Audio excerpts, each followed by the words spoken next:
is Tim Donaghy. I grew up in Havertown, Pennsylvania. My father was a college basketball official, and because of that and because of my love of sports, I followed in his footsteps and pursued a career as an NBA basketball referee. The NBA is a much different game, if you will, from high school and college. Even though a lot of the rules are written the same, they're not enforced the same.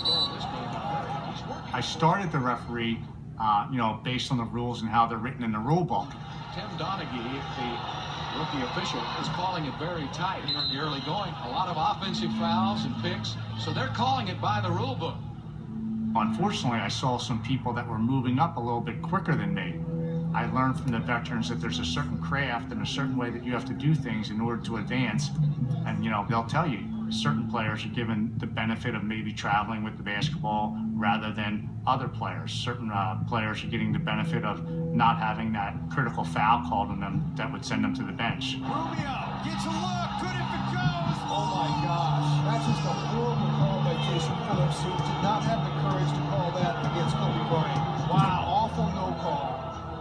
It's probably about 50-50 when you look at calls that are enforced by the rule book and then calls that are made or not made based on star treatment, pressure from coaches at certain times. What changed those last few minutes for you guys? You guys are the whistles.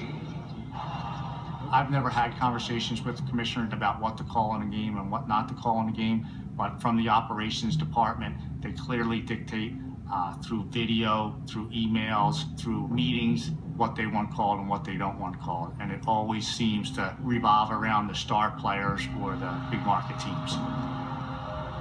Kobe Bryant's a star in this league. He puts a lot of people in the stands, he sells a lot of sneakers, and he sells a lot of jerseys.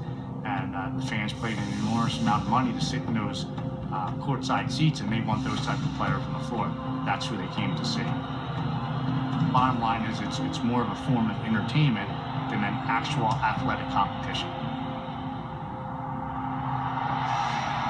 I don't think the officials feel that they're not doing something that's not right, because in their minds they're being told what to do from the league office, and if they're going to continue to advance and get those big playoff bonus checks, you're going to do what the league wants. And Reggie Miller, who is a 90%... Being an NBA referee and being involved in the planning of how the game was going to be called that night, I knew certain teams were going to be at an advantage or a disadvantage. And it was just a situation where I crossed a line that I shouldn't have been near,